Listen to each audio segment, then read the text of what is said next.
de la musique, on va se balancer de gauche à droite. Gauche, droite. On essaie de maintenir le cap, même pour les arythmiques ou ceux qui ont un petit peu trop forcé sur le rosé. On essaie évidemment de rester dans le rythme. Droite, gauche, droite. Allez, on joue le jeu, tout le monde. On lève les bras bien haut. Allez, pas des petites mains là. On lève bien haut ces bras. Tous les paquitos sont comparés. Celui-là et celui de la grande finale, on compte sur vous, messieurs, dames. Allez, la musique va s'arrêter. On va se baisser tout près des chevilles. On se baisse, on se baisse, on se baisse. Et sur le rythme de la musique, on se balance en arrière et on fait du bruit. Allez, hey, hey, hey. Allez, on donne tout ce qu'on a, Saint-Jean. Hey, hey, hey. Allez, allez, allez, on fait du bruit. On vous entend pas, Saint-Jean, plus fort, plus fort. Hey, hey.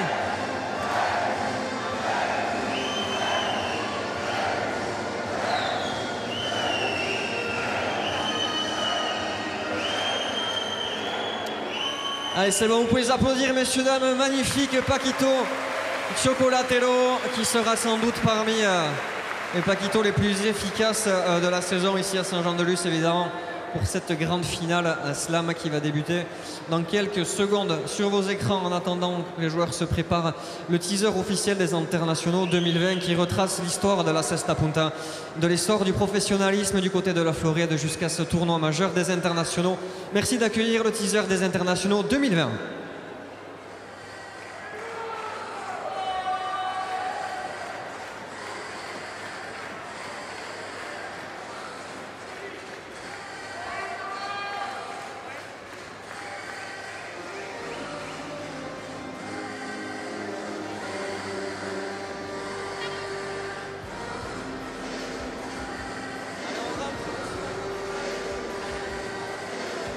Vous pouvez y aller, ouais, rentrez.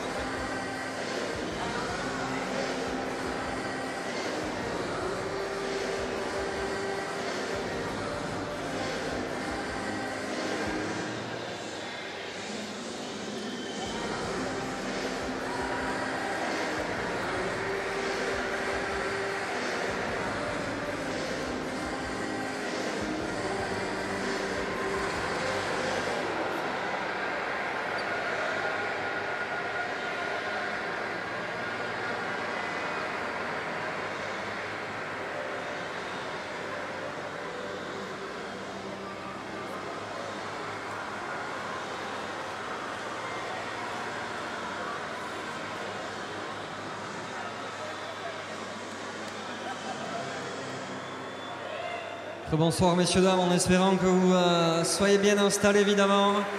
Vous êtes bienvenus ici à Saint-Jean-de-Luz sur ce relais de Campos Berry pour ce qui est évidemment l'apologie de ce tournoi estival, la grande finale qui va débuter dans quelques secondes avant de passer à la présentation individuelle des joueurs. Messieurs, dames, merci d'accueillir nos juges et partenaires de soirée. Merci.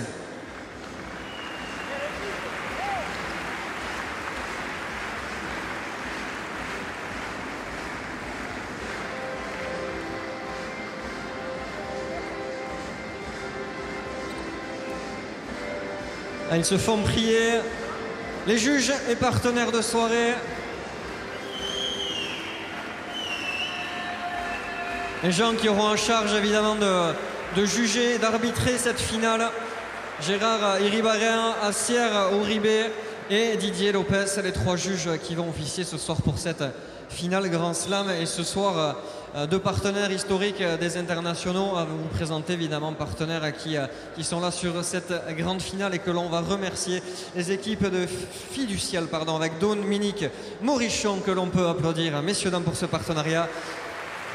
Et les équipes de la Mutuelle Océane Matmut avec Guy Oliva, je crois qu'il va nous rejoindre et qui va prendre une salve d'applaudissements pour ce petit retard, monsieur Guy Oliva. Les équipes de la Mutuelle Océane Matmut. Ça y est, je crois qu'on a tout le monde. Impeccable. On va juste vous rappeler les conditions absolues pour la tenue de cet événement. Le port du masque, messieurs, dames, on va le rabâcher tout au long de cette soirée, est obligatoire lors de tous vos déplacements dans les gradins de Saint-Jean-de-Luz. Ce port du masque est obligatoire. C'est la condition absolue pour que cet événement puisse avoir lieu. Vous ne pouvez l'enlever, évidemment, que lorsque vous êtes assis ou statique dans l'enceinte du Rayalay.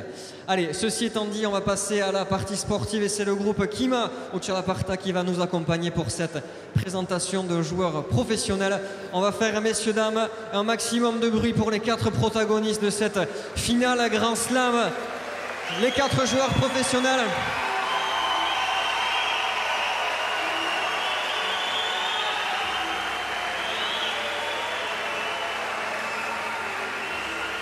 Et c'est parti pour la présentation individuelle, messieurs, dames. En avant, le premier joueur à franchir le rideau. Nous sommes dans le camp des Rouges. Vous le voyez, joueur français, membre de l'équipe de France de Cesta Punta. Il est l'avant français numéro 1. Premier qualifié sur l'ensemble du tournoi. Meilleur avant sur la saison estivale à Saint-Jean-de-Luz. Joueur qui a grandi du côté de la section Palace de l'avant en rouge, Jean Olaran. Deuxième joueur à venir nous rejoindre, nous sommes toujours dans le camp des Rouges. C'est un joueur absolument hors norme. Il est le numéro 1 mondial à son poste. Numéro 1 mondial à l'arrière, un joueur qui a grandi du côté de Soumaya, au Pays Basque espagnol. Il a voltigé, il est parti pendant plus de 15 ans du côté de la Floride et du côté de Miami Rayalay. Il revient ici pour défendre ce titre. Imanol Lopez. Troisième joueur à venir nous rejoindre, nous passons dans le camp des Bleus. Il est la belle histoire de ce tournoi des internationaux. Un joueur sorti des qualifications qui a été repêché en dernière minute suite à un forfait et qui a accumulé des performances absolument exceptionnelles. Il revient revanchard, il a tout à gagner à l'avant bleu. Yon Tambourendegui. Quatrième et dernier joueur à venir nous rejoindre dans le camp des Bleus, celui qui aura acquis sa place en finale au gré de performances phénoménales, le joueur le plus puissant du monde, recordman de vitesse au monde, ce joueur qui joue régulièrement de côté de Dania Rayalay en Floride. Merci de faire du bruit pour l'arrière bleu ce soir, Ibon Aldasabal.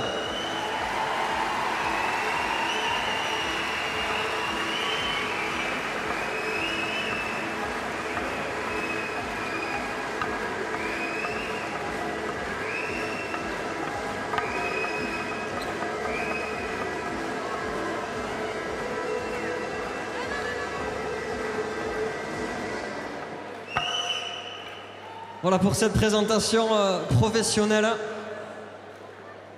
Les joueurs sont en place et on va rendre évidemment un petit hommage à la condition solennelle, l'aspect culturel un petit peu de la chose. On va appeler donc sur la cancha ceux qui vont, les chanteurs du groupe Oyalberry qui se sont produits tout à l'heure et qui nous ont offert 4 tours de chant absolument merveilleux.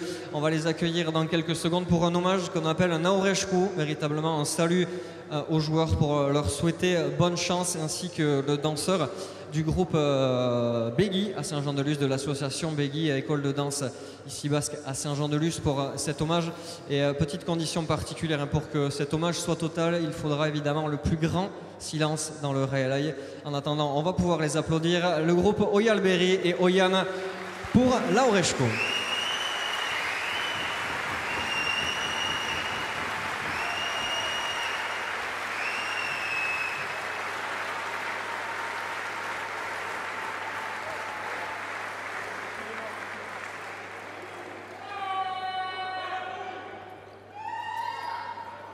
On va vous le rappeler, le silence absolu et le respect évidemment pour cette tradition qui culturellement est véritablement forte pour nous. On compte sur vous pour un silence le plus complet dans l'enceinte du Rayalay.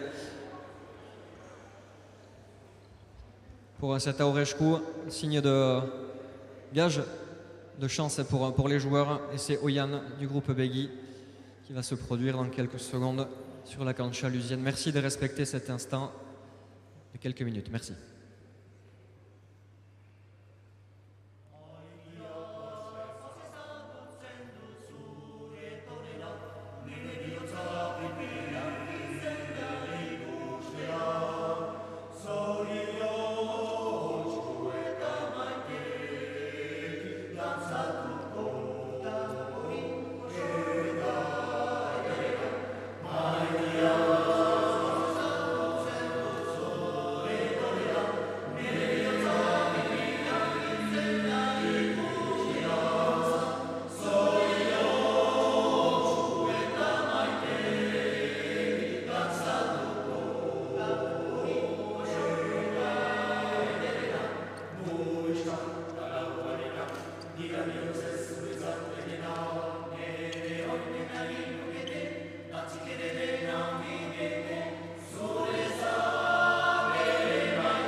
Oli midesker handi bat, Oianari eta Oyal Berri taldeari. Merci au groupe Oyal Berri et à Oian pour cet hommage magnifique.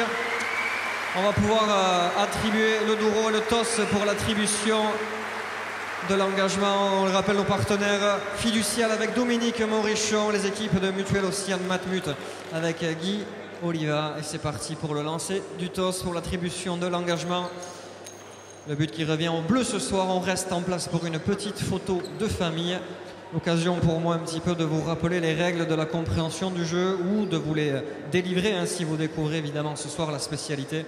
Sur les écrans vidéo, nous allons vous expliquer un petit peu quelques modalités indispensables dans la compréhension du jeu pour suivre évidemment cette finale. Tout d'abord, la zone de jeu concernée par la cesta punta, vous la voyez sur vos écrans vidéo, symbolisée par la zone clignotante. Pour faire simple, toutes les zones rouges qui encadrent cette aire de jeu, qu'elles soient au sol ou sur les murs, sont des zones fausses, ainsi que toutes les lignes jaunes, messieurs, dames, qui encadrent l'aire de jeu sont des lignes fausses. Dans la pelote basque, toutes les lignes, contrairement au tennis, sont fausses. Rapidement, l'engagement est un aspect important aussi du jeu. 2 équipes de 2 joueurs, un avant, un arrière. C'est toujours l'avant.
Et le choix de la pelote finale pour engager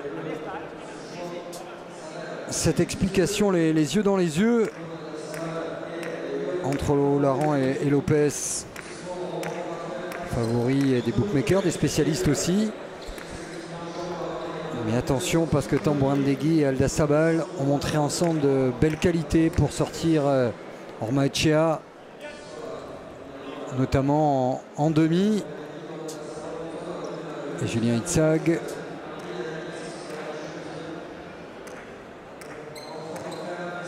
On sent l'électricité d'une finale avec cette question qui pour succéder à Goicoechea et Chabinza, vainqueur la saison passée. Voilà, 2 grands champions l'an dernier. Cette année aussi, je pense qu'on aura, je suis persuadé qu'on aura 2 grands champions parce que c'est vrai, vu les noms sur la cancha, il ne peut y avoir que de la référence dans ce jeu et on sent, comme vous le dites très bien, de la tension. Alors c'est légitime quand ça fait 2 mois, pratiquement 1 mois et demi de compétition, des joutes vraiment très grandes, des très belles joutes et surtout un garçon comme Yon Tambourandeguy qui vient des séries. Donc on sait l'intérêt de ce tournoi, on passe par les séries mais on peut faire la surprise arriver en finale et ce soir on a la bonne référence à ce niveau-là.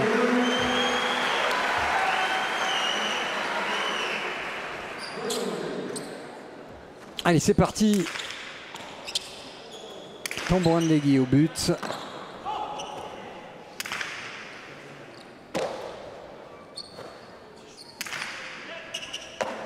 Deux grands derrière, 2 Espagnols qui se connaissent, qui se côtoient en sélection. Et 2 avants qui se connaissent parfaitement. Avec des qualités différentes, mais qui aiment attaquer. Voici le programme de cette finale à Saint-Jean-de-Luz. Et la première faute de Gand provoquée, c'est celle d'Ibon. Voilà, Ibon Aldasabal. Alors la variation, là on commence à comprendre en fin de saison ce que ça peut être. On voit Lopez qui attrape une pelote vers le numéro 10 et on voit les banettes qu'on a sur le mur de gauche. Il ne va pas chercher la longe profonde, il va jouer dans les espaces de jeu. Il va surtout essayer de laisser la pelote dans l'intérieur du jeu au niveau du mur de gauche pour faire jouer cet arrière bleu. Je crois que la tactique elle sera de le fatiguer, de le faire jouer énormément cet arrière bleu.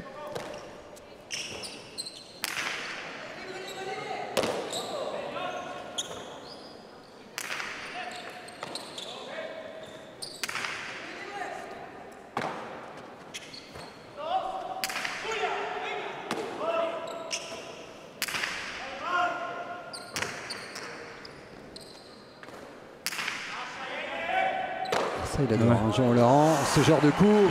Attention à ne pas offrir ce genre d'errebote, parce que là ça frappe fort, vite et bien. Et voilà, c'est surtout quand on a surtout de la force comme un garçon comme Ibon Al-Sabal, un revers très lourd, puissant, si c'est pas précis, ça peut donner les munitions qu'on lui dit très bien à Jean Olarin, et qui lui à ce niveau de les rebottes, le renvoi du mur du fond, de la droite ou du revers, il manie très bien, il peut devenir très dangereux.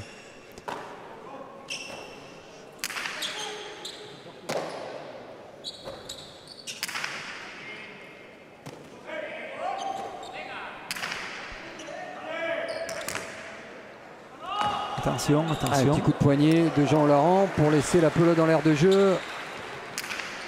Voilà, ça sera compliqué. Super bien joué tactiquement de la part de Yontan Bouandegui. On vous parlait derrière qui frappait, c'est le cas. Et d'avant de qualité, il y a un match devant également entre ces deux joueurs qui se connaissent si bien, qui ont été partenaires d'équipe de France de jeunes, souvent complices, parfois concurrents, souvent concurrents. Ça promet une sacrée soirée. Et voilà, de les retrouver l'un contre l'autre, c'est très bien. Et surtout avec des parcours complètement différents depuis 2010.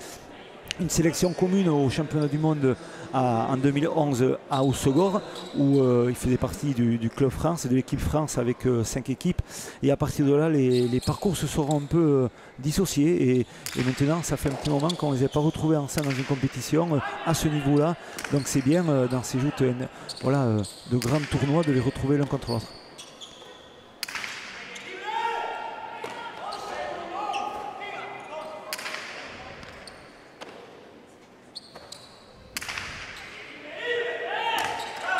Là, ça va être compliqué, hein. Serré au possible le bras, puis celui de Jean Laurent pour terminer. Le doigt levé, construit parfaitement. Arquette, vous êtes au bord de l'aire de jeu et ça discute pas mal du côté de l'équipe rouge.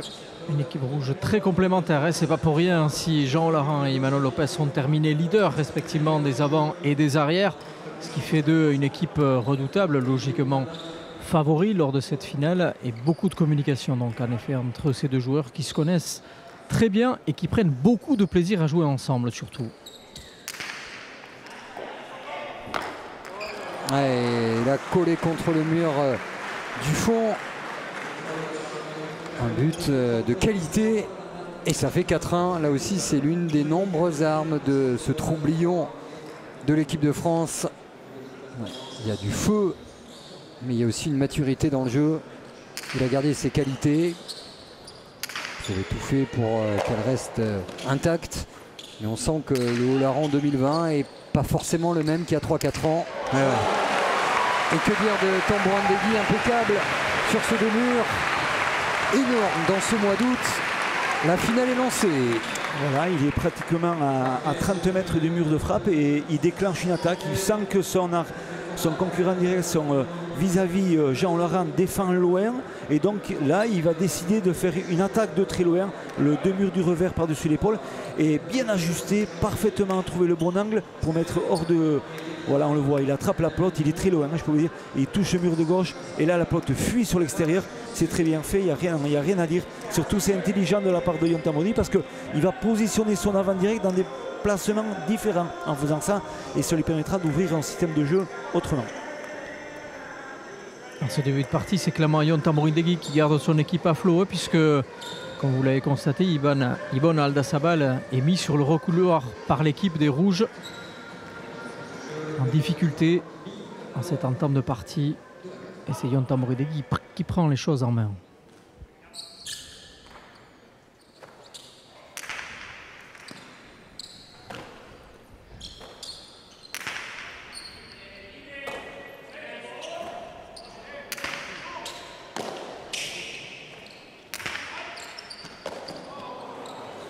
Quelle couverture le terrain, il est partout pour l'instant, Yonta Moindegui.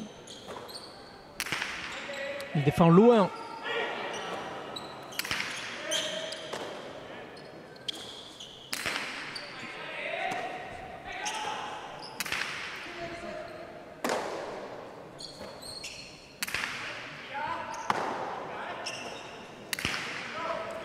Ouais, la montée au mur nécessaire. Et les fautes. Et derrière la pelote qui va dans la bâche. Mais le public a aimé cette défense de Jean Olaran. Et les Bleus reviennent.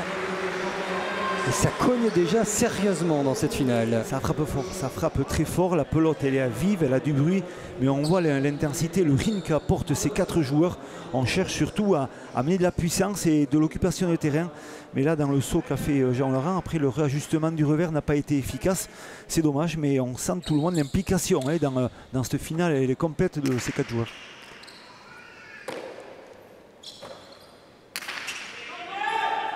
Ah, c'est bien frappé. Ouais.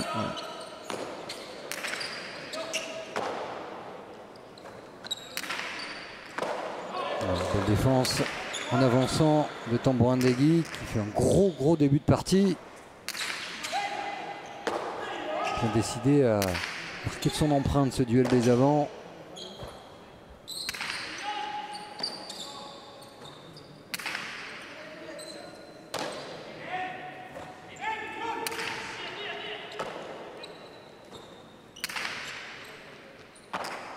Et la faute provoquée d'Imanol Lopez pour une égalité à 4.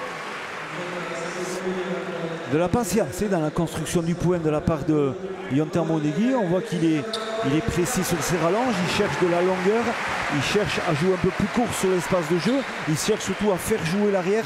C'est ça qui est important dans ce jeu, c'est qu'on a tendance à oublier un peu que le rôle qu'on peut avoir dans la construction d'un point, et ces joueurs-là le font très bien. Ils occupent l'espace de jeu, ils font jouer l'adversaire et souvent des fois on attend la faute de l'adversaire. Les Bleus sur un temps fort puisqu'ils ont marqué les 3 derniers points pour revenir à égalité.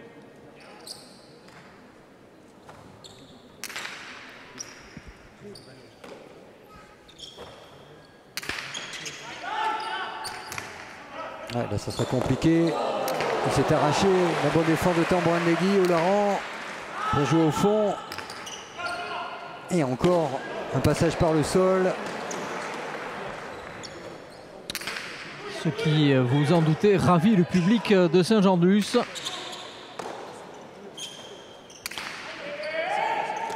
Ouais, elle était très dure cette faute.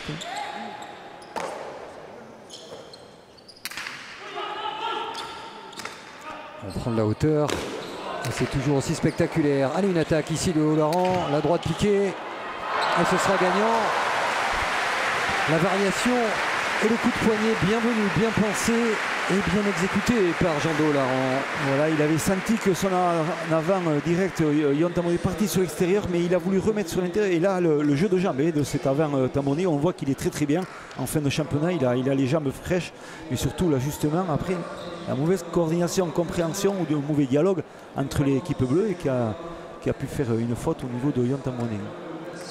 Mais on va le voir ce soir, ça avait été sa marque de réussite lors des dernières sorties de Yonta Moindegui. C'est là qu'il a progressé, c'est les rebotes, le renvoi du revers, le fait de se coucher au sol. Il donne de la vitesse, de la direction et il fait très mal dans ces postures-là. Par contre, faire attention parce que physiquement c'est très usant de tomber, de se relever et il faut vraiment physiquement être prêt. 5-4. Première manche finale des internationaux de Saint-Jean-de-Luz.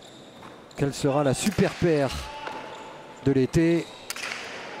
Ah, là c'est compliqué. Et il s'en veut, Jean Olaran, d'abord parce qu'il était court et parce qu'en plus la pelote était pour celui qui jouait face au mur de frappe. On ne s'est pas parlé sur ce coup-là? Ouais, voilà, ça va très vite. Donc c'est comme ces deux avants qui sont très mobiles. On sait que ces joueurs, c'est pas des garçons qui vont s'endormir dans un espace de jeu, qui vont rester là, qui vont pas bouger. Ces joueurs-là, ils sont très mobiles. Et chaque fois qu'ils voient de l'ouverture du changement de jeu, ils n'ont pas peur de changer des trajectoires, de venir couper des trajectoires. Et à ce moment-là, souvent l'engagement est tellement total que le fait de demander ou de réclamer, des fois c'est trop tard, le geste a été déjà engagé. Donc souvent c'est la faute.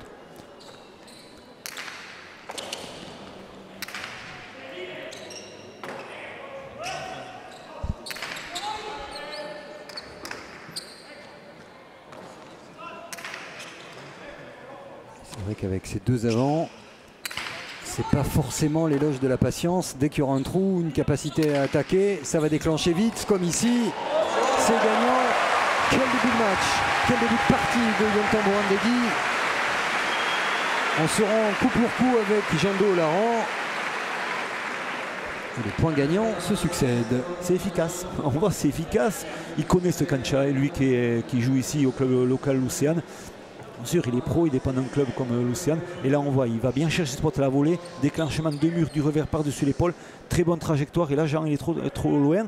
C'est normal, puisqu'on défend dans un autre axe de jeu. C'est surtout le déclenchement qui est très bien fait de la part de Yontan Bourandegui. Les Bleus en tête pour la première fois depuis le début de la partie. Et 3 superbes points gagnants de Yontan Bourandegui. Yontan Bourandegui qui est parti sur un gros rythme en début de partie. On va savoir est-ce qu'il va réussir à garder ce rythme jusqu'à la fin.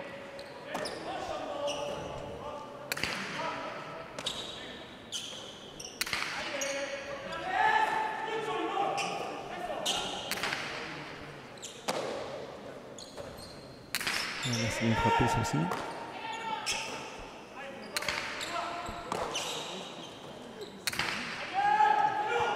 On sent qu'Yvonne va mieux aussi depuis quelques points. Il était plus hésitant en début de partie. Allez, peut-être finir ici. Encore une fois. Ah, c'est sur la ligne. On a entendu la ligne résonner. Le bruit métallique des lignes jaunes. On rappelle quand c'est Stapunta par rapport à d'autres sports de balle. Les lignes sont fausses. Pas de recours à l'assistance vidéo, bien sûr. Et des arbitres que vous voyez en noir en bas de votre écran. Et un public qui est présent parce qu'on ne répétera assez jamais. Lorsqu'on prend les précautions, les normes sanitaires, c'est bien un sport en public avec des émotions partagées. À nous tous d'être pédagogues, certes, mais aussi de faire des efforts pour qu'on en reste là. Il y a eu un travail énorme qui a été fait aussi bien à Biarritz, à Saint-Jean-de-Luz durant cet été pour permettre à ces passionnés, aux touristes de passage d'assister aux parties des champions. Vous le voyez, c'est sèche vide, des espaces entre chaque groupe de personnes et le masque qui est bien sûr obligatoire dès que l'on sort des travées et préconisé dans les travées également. Une pelote vive choisie par Jean Laurent.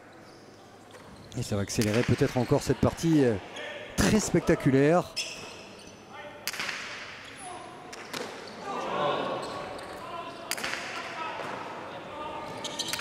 Bourandegui, ouais, il avance là et il va aller au fond.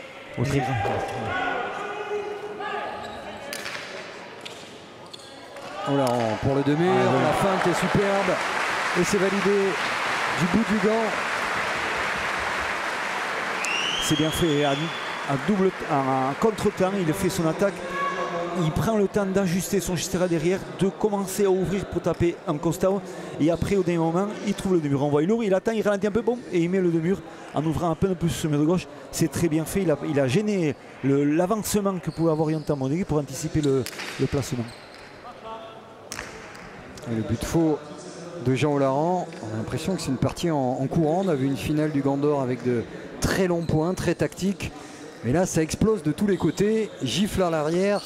Coup de fusil devant et déjà 13 points au galop. C'est spectaculaire, c'est serré et on se régale.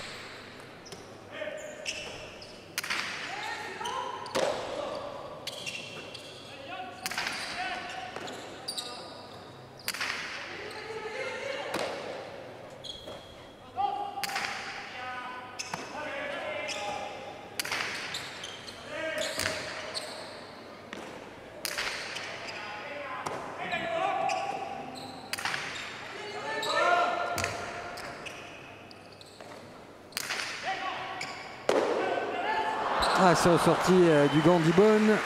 Au 9, elle a tourné dans le gant. Hein. Ouais, et puis en plus, au moment de réceptionner, je pense qu'il pensait déjà ce qu'il allait faire. C'est-à-dire qu'il voulait, je pense, tirer une cortada. Il voyait l'ouverture, un radoret de loin. Mais surtout, on voit qu'il y a du jeu, il y a du beau jeu. On est gâté entre cette finale de hier du Gandor. Et ce soir, finale internationaux, là c'est vraiment les tournois majeurs. On voit qu'il y a du spectacle et vraiment de la grosse qualité technique.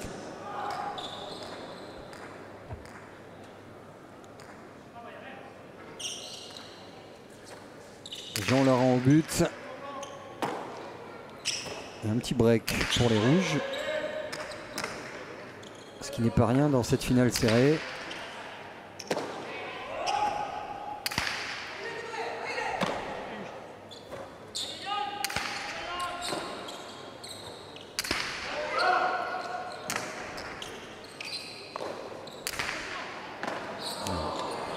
Très mobile, super défense encore de Tambourandeguy.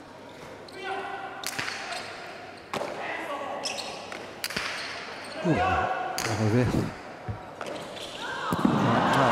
C'est dur pour Jean Laurent, mais les coups précédents n'étaient pas loin des records pour Ibon Aldasabal. Voilà, une fois de plus, c'est comme on a pu voir à la demi-finale, pareil, c'est qu'il met énormément de vitesse à la pelote. Donc quand la pelote elle vient se cogner, se fracasser sur ce mur arrière, il n'y a pas tellement de hauteur, la pelote reste toujours dans la même lignée, donc c'est compliqué de renvoyer ces pelotes, ça demande beaucoup de souplesse des jambes, du corps, du blocage, parce que la pelote elle vient très très vite. C'est dur, hein, c'est une arme pour ce garçon là et il joue très très bien Ibon Aldasabal.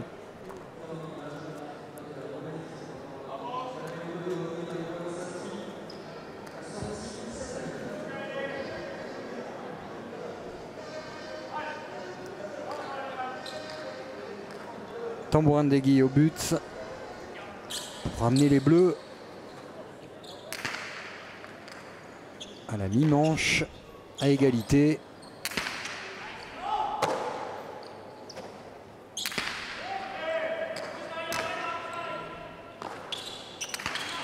C'est parti vite. Oui. Cela aussi.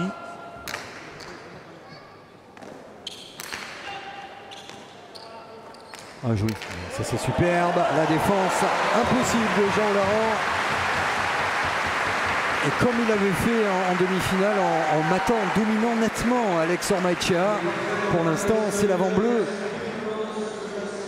qui en termes de statistiques et de coups gagnants est devant. On voit un super Tambourandeguy en cette fin d'été. Encore une fois pour ces joueurs-là, l'occasion d'écrire leur palmarès plus ou moins fourni, une ligne très prestigieuse. Ouais. Le Gandor à Biarritz ou les internationaux de Saint-Jean-de-Luz, ça ne se refuse pas. Ah, c'est sûr, c'est sûr. Et surtout, ça ne se présente pas chaque année.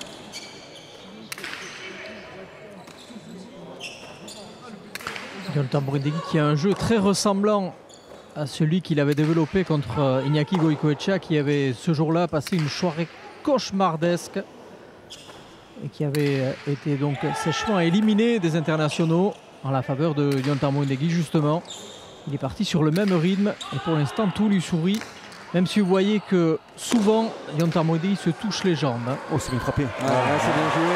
Et le point levé.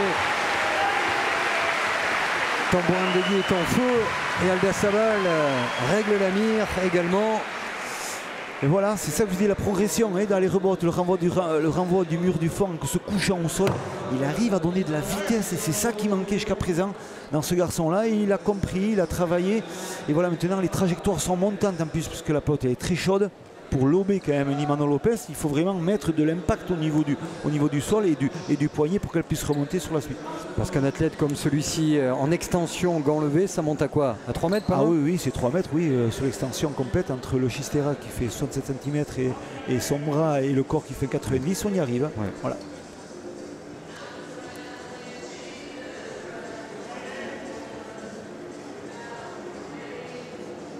Regardez ce grillage de protection, on le rappelle pour les spectateurs, pour éviter de croiser ces pelotes à plus de 250 km/h qui deviennent des cailloux. La protection des joueurs, c'est aussi pour cela. Et cette aire de jeu immense, on l'a vu tout à l'heure avec la caméra aérienne de toutes les équipes de Sébastien Croquefer ici à Saint-Jean-de-Luz. Ce sport est magique parce qu'il est dur, esthétique, tactique, et qu'on peut être vite perdu sur une aire de jeu de 56 mètres.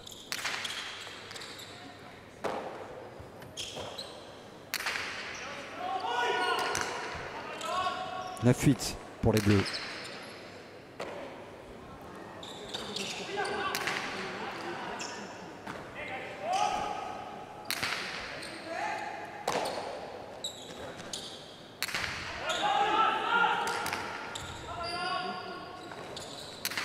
Voilà, là il a compris, il s'est avancé. Et derrière, la réaction champion d'Imanol Lopez. Là aussi a montré dans les écoles d'arrière. Au premier coup, il avait été lobé. Cette fois-ci, il a fait les pas nécessaires vers la pelote, comme vous le soulignez si souvent, Philippe Etcheberry. C'est ça, il faut jouer en avançant dans la pelote. On ne joue pas arrêté. Et donc, quand on arrive à anticiper et à comprendre ça, voilà. Et surtout aussi, à mon avis, c'est l'une des premières phases de renvoi du mur du fond. Là, on le voit bien, la posture. Raderet de loin, mais très bien frappé sur le mur de gauche. C'est très dur à attraper. Mais c'est vrai qu'il a renvoyé les rebottes debout. Du revers. Et là, ça est plus gênant, c'est moins précis et moins puissant. Donc attention à ça. Oh. Égalité à 9. Oh. Et là, plus collé que ça aurait été difficile. Il n'avait pas le choix. Il avait le gant dans la peinture. Hein. Ah ouais, il n'avait pas le choix. C'est comment l'expression en espagnol là, C'est atrás de la pintura. Ah, ça, j'aime bien, derrière bien la peinture. Donc c'est ça, mais c'est vrai que automatiquement, quand on a cette pelote qui va sur ce mur de gauche, c'est complètement difficile à rattraper. 19 pour les rouges. Ouais, c'est faux.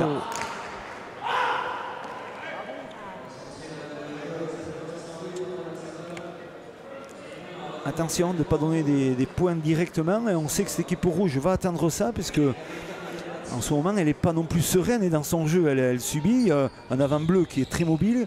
Voilà, attention, ces fautes directes des bleus peuvent profiter énormément sur les rouges.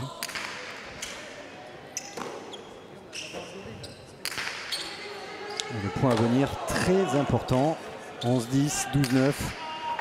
C'est vraiment pas la même chose, surtout lorsque les équipes sont aussi proches que ce soir.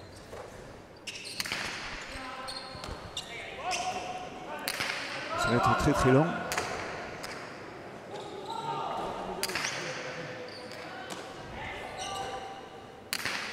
Toujours cette mobilité d'Alda Sabal qu'on lui connaissait peu et surtout pas en début de tournoi. Ouais. Mais ce qui fait sa force peut être aussi un petit souci à terme parce qu'il y a un grand gabarit qui bouge beaucoup, qui peut s'épuiser. Imanol Lopez, regardez le petit coup d'œil pour regarder la position de Tambourin Ndegui, l'avant bleu. Attention. Ah, c'est dans la bâche. C'est faux. Point tournant peut-être de cette première manche. Il les avait pratiquement toutes mises, ces pelotes, dans cette position. Cette fois-ci, il n'y avait pas la marge de sécurité. Ça vient après un Erebot qui n'était pas parfait. Ça va vite, c'est puissant, c'est engagé. Il y a peut-être un petit coup de moins bien physiquement. Ouais, je pense que c'est ça. C'est un peu moins peut-être de sérénité sur ces attaques.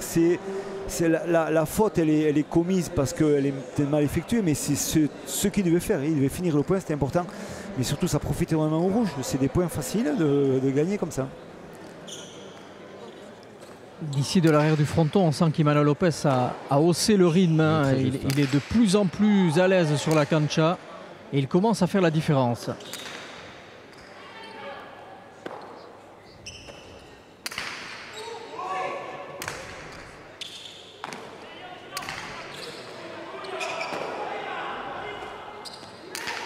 C'est bien frappé. Ouais. Oh, super défense de Lopez.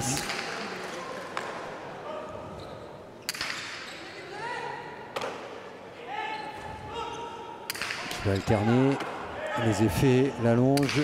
Ça va vite là, ça va très vite. Il faut la bloquer. On sent à chaque pelote captée par les avants qu'il y a une impatience d'attaquer. Ouais.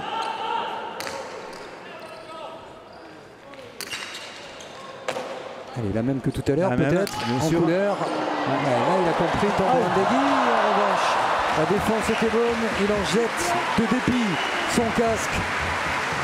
Moment de déception pour lui. Et plus 4 désormais pour les rouges. Il avait fait le plus dur. Ah oui. Mais ça fait rien quand même. Imanol Lopez, il avait recommencé la même phase de jeu. Il sait très bien qu'il faut attaquer cet endroit-là. On met la puissance, on met l'application dans ce geste-là. c'est bien joué, et voilà, mais on sent que cette équipe bleue, elle prend un peu plus l'assaut des coups de butoir, comme le dit Arcaï, s'il doit bien derrière aussi, de la vitesse que donne Imanol Lopez, et qu'on se rend compte aussi que voilà, Jean Olaran commence à être un peu plus serein dans le jeu aussi, à distiller un peu mieux les pelotes. Voilà, c'est toute la gestion d'une marche. Et 5-0 messieurs, hein, puisque les Rouges étaient menés 9-8. Ils mènent désormais 13-9. Ils ont infligé les 5 derniers points à l'équipe des Bleus. Ils semblent en difficulté. Ouais. Et confirmation avec ce but mal capté par Tambourin Ndegui. Ça va donner 5 occasions à Jean Olaran, l'homme qui court buter en courant. C'est sa grande spéciale, ça. Ah, mais c'est un garçon qui est toujours dans le mouvement. Il n'est jamais arrêté. Si vous le voyez allongé, il y a un problème. Il faut qu'il soit toujours en train de courir, toujours dans le déplacement rapide.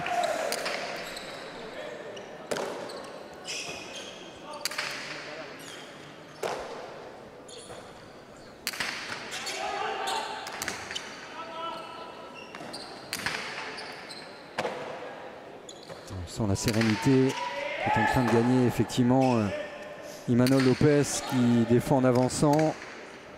Des petits clins d'œil, des gestes vis-à-vis de son avant. Et attention du côté d'Ibon à ne pas frapper trop fort plein axe. Et la faute provoquée justement d'Ibon Aldasabal. Ça a été serré jusqu'à 10. Et puis après, plus de régularité. Un changement de tactique et à l'arrivée 6 points d'avance. Première manche express, 15-9 pour Olaran et Lopez. Arquette. Jean, début de partie très serré. On a senti des joutes extrêmement intensives entre vous et Yon Tambourin Ndegui qui a fait un début de partie exceptionnel. Vous êtes arrivé à 9 partout. Après, vous avez déroulé un peu. On a senti Imanol Lopez aussi beaucoup plus en forme en fin de manche. Et il commence petit à petit à faire la différence sur la cancha. Oui, on a buté sur Yon, clairement. Il a joué très bien tout le début de la première manche. On n'a pas réussi à bien le passer. C'était la tactique au départ. Bien passer Yon et jouer sur Ibon et chercher la Chula.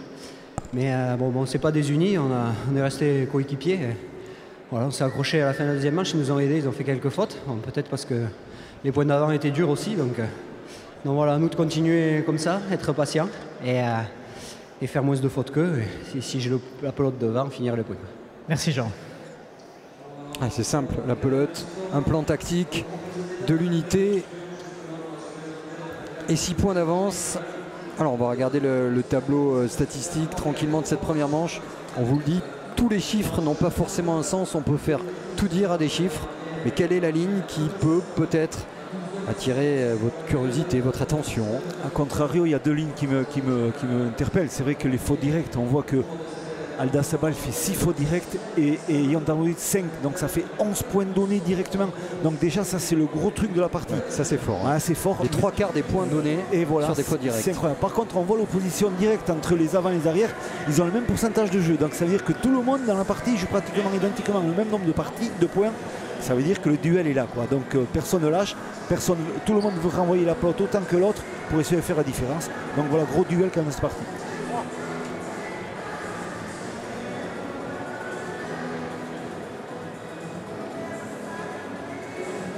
« 1-0 pour l'instant pour les favoris.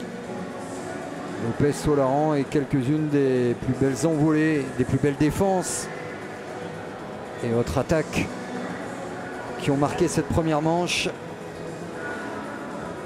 qui est allée très vite, qui a été d'un moins bon niveau sur son dernier tiers, mais on a aimé au moins les 15 premiers points et ce genre de geste bien sûr qui a ravi les spécialistes, les néophytes.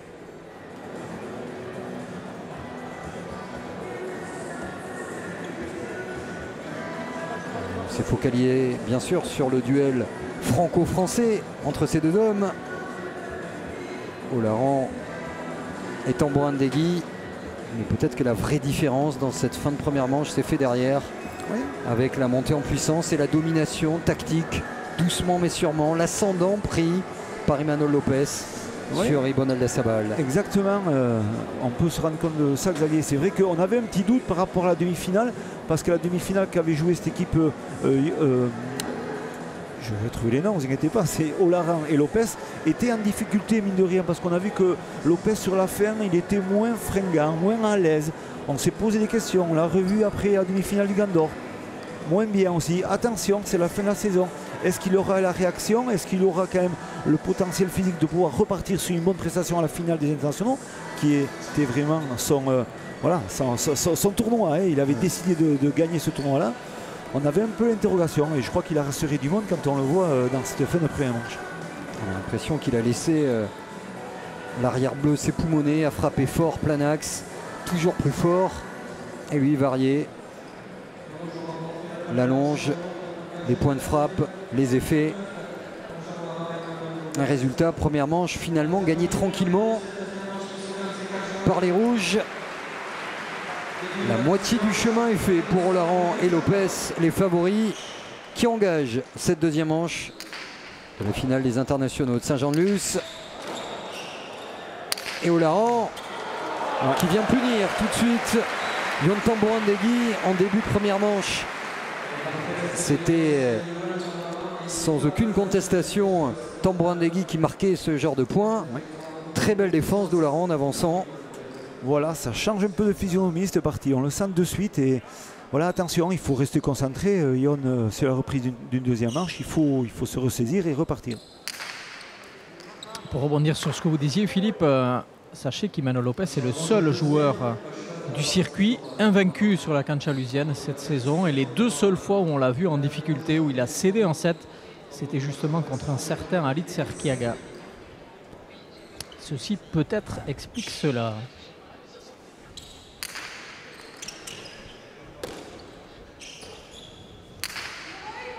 Attention.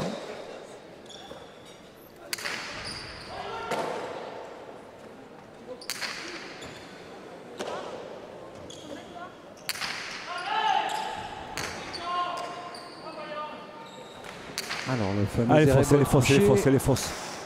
Elle a touché la partie haute, rouge, au-dessus de ce mur de gauche et on sait très bien, toujours dans la pelote, que ces parties-là sont fausses.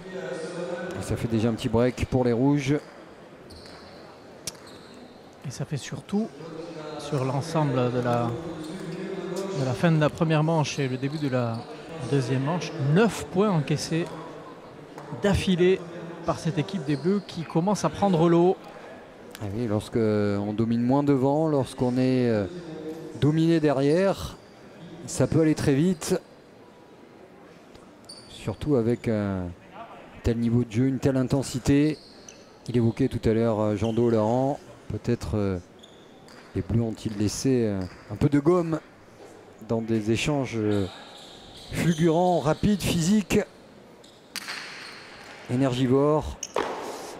Après, l'équipe bleue a eu beaucoup moins de récupération depuis la demi-finale, parce que c'était il y a 48 heures, il y a 2 jours, donc voilà, c'est peut-être plus compliqué pour cette équipe bleue, mais voilà, ils sont préparés.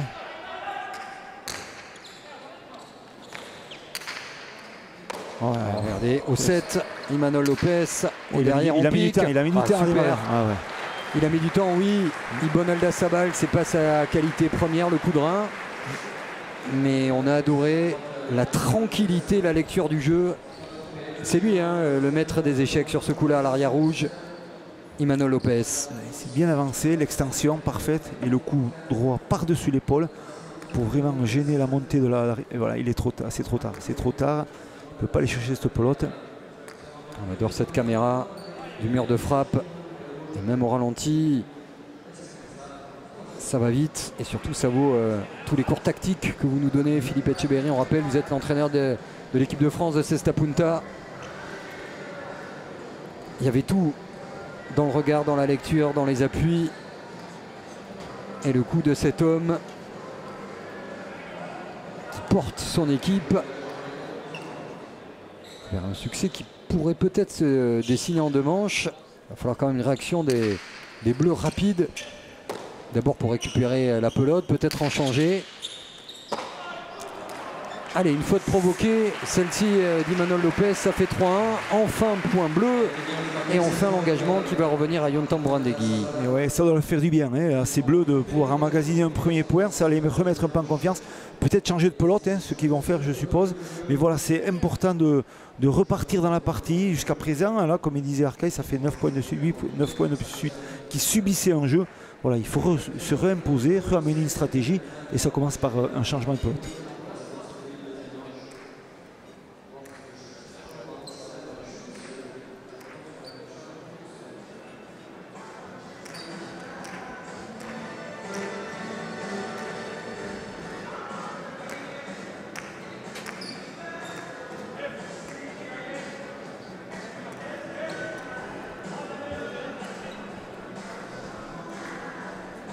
Allez, Tambourandeguy au but.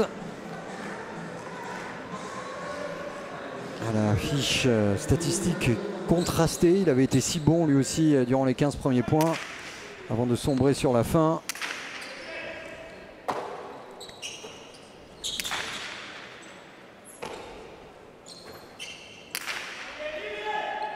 Ah, c'est bien frappé encore. Ouais, c'est lui qui fait la différence depuis un bon moment maintenant. Imanol Lopez, indéboulonnable.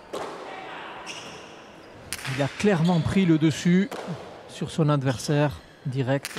Il a de la grosse allonge, ouais, c'est incroyable. Et on continue à sauter Yon Tambourandeguy, à pilonner, à faire bouger Aldasabal. Ça sera encore le cas sur ce coup-là.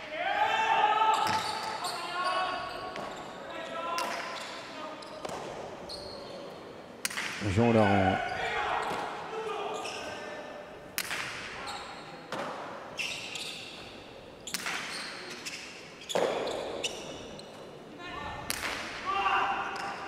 Oh, super défense, il y est allé tranquillement et le petit coup de poignet pour la récupérer dans le panier. Un drop s'il vous plaît. Là il se fait canonner. Yvonne Aldasabal va-t-il tenir la cadence? Parce que là vraiment il est tout seul contre deux. Comme il a des coups assez puissants, il met la gomme en retour. Il va falloir tenir physiquement. Échange difficile pour l'instant pour les Bleus, mais qui tiennent. Et vous entendez Yon qui crie incessamment pour garder son arrière mobilisé. Et en plus de crier, il défend super bien Yon Tambourandeguy. Et Lopez qui continue, le plan tactique qui fonctionne. Un point très long. Point très très long. Très long. Ah, elle est dure. Elle est fausse, elle est fausse. Et le point marqué par les Bleus, ça peut être le tournant de cette deuxième manche. Il applaudit sur le gant Yon Tambourandeguy.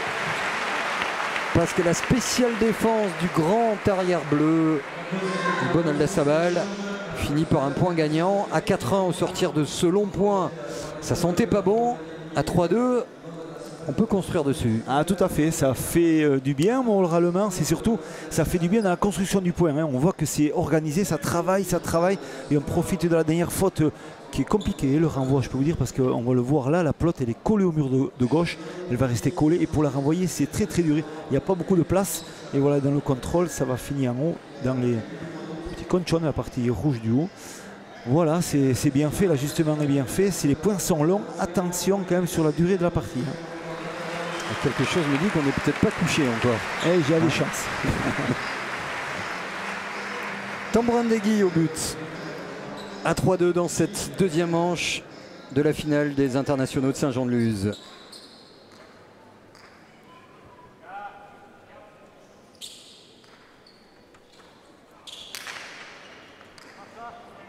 Charret levé, faute avérée. Ce sera le proverbe de la soirée.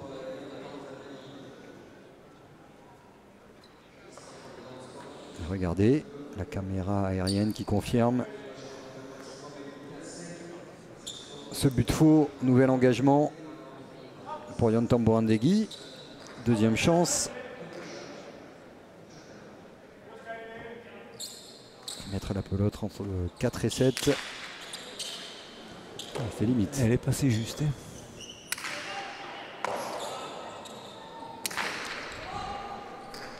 Oh, Ah, là, ce sera compliqué. C'est très bien frappé. Et encore une frappe très difficile. C'est l'ajustement. Voilà, il est en difficulté, Imanol Lopez, sur le mur du fond, mais il arrive sans donner spécialement de la vitesse. C'est de l'ajustement. La pelote, elle finit par mourir sur le mur de gauche. On hésite à l'attraper, elle sort du mur, l'arrière ne suit pas. Voilà, c'est des phases de jeu très importantes dans l'application sur le mur de gauche.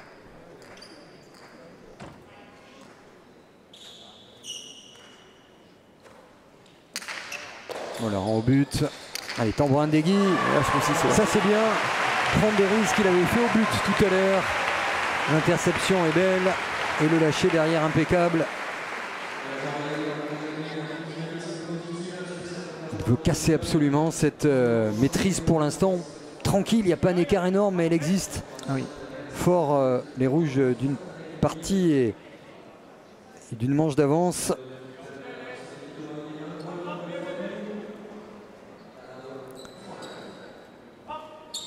Imanol Lopez qui demande de reprendre le point dès que possible. Donc oui. Lui, il n'est pas parti pour laisser les Bleus revenir. C'est ce qu'il a dit à son avant. On reprend le point tout de suite. C'est bien buté. Super bien buté de la part de Tambourin Degui. Ace. On rappelle que c'est un geste finalement très rare à la Cesta Punta, surtout au plus haut niveau. Ça demande de la technique, hein. Je peux vous dire, chercher le bras bien haut par-dessus l'épaule, donner de l'impact au niveau du poignet sur la hauteur. Voilà, c'est bien fait. Pas un grand gabarit hein, au niveau de Yon Tambourin Degui, mais il y a de la technique et il y a de l'efficacité dans l'ajustement du geste et ça c'est bien fait. Et toujours cette prise de risque. Il a raison, Yon Tambourin Degui. Il sait qu'en valeur intrinsèque, si les rouges sont au niveau de la première manche, il faudrait être très très fort pour aller les chercher. Alors on attaque, on prend des risques au but. Deuxième chance. Toujours la même zone ciblée. Imanol Lopez qui a demandé à Jean-Laurent d'essayer d'intercepter la pelote à la volée.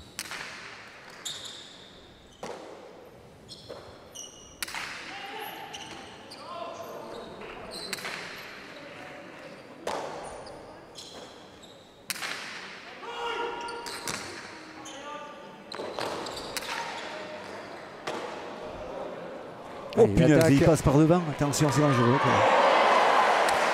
Aldasabal impeccable. Et Lopez qui va allonger. C'est bien tapé. C'est pas bien payé à la faire, mais. Non, elle est fausse, elle est fausse. Elle est dedans, non, elle est dedans, non. Elle est fausse de 1 mètre. Les chars élevés.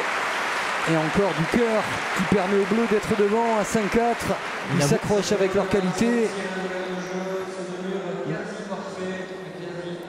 Prend des risques un peu à ce moment-là. Imanol Lopez, il essaie de voir l'ouverture, mais c'est peut-être des points gagnants pour la suite. Il va commencer ici aussi à bloquer un peu sur l'extérieur Yon Tambourin Degui pour essayer peut-être par la suite de remettre sur l'intérieur. Tout ça, c'est peut-être un point perdu pour en gagner peut-être 2 derrière. Donc ça aussi, c'est la stratégie de jeu. En étant quand même si rapproché au niveau du score, c'est faisable.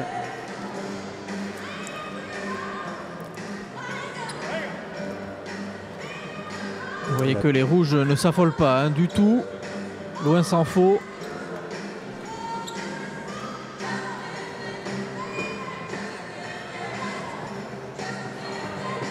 La très bonne bande son de Saint-Jean-de-Luz.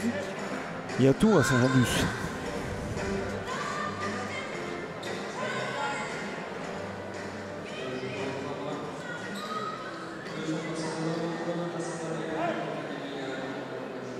« 5-4 ».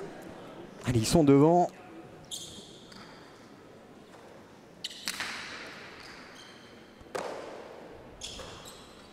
Tambourin Degui, Aldasabal qui s'accroche.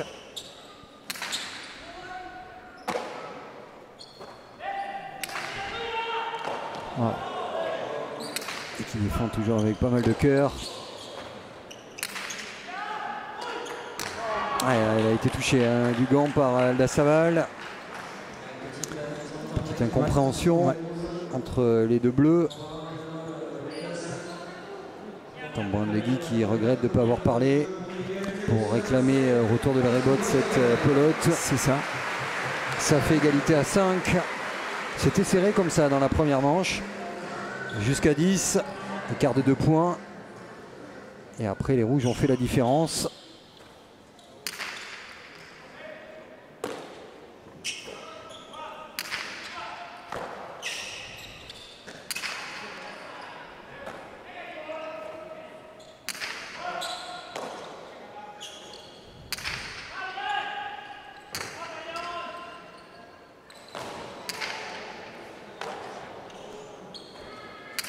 Hop là, c'est là avec loin aussi. Voilà, c'est compliqué. Et les rebotes couchés gagnants de Tambouandegui, le point serré, le bleu repasse devant. Il a ajusté la mire. Le premier, c'était pour jauger la position d'Imanol Lopez.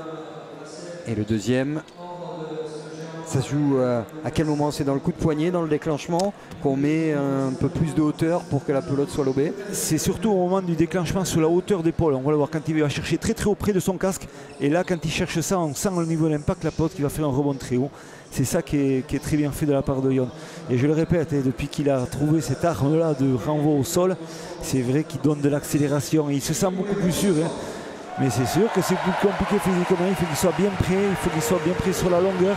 Parce que c'est dur, c'est très très dur de retomber, de se relever chaque fois.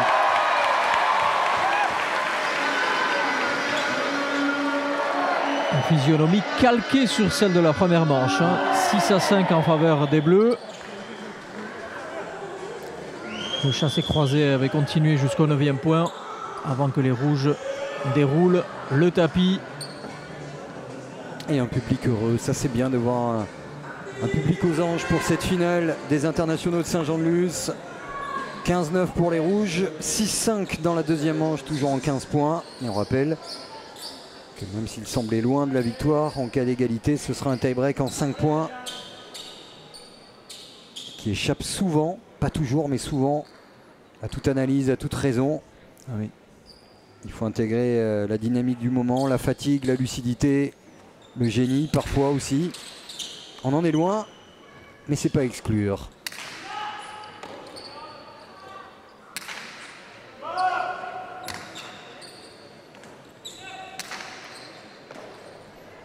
Allez, il va attaquer en deux murs, c'est impeccable.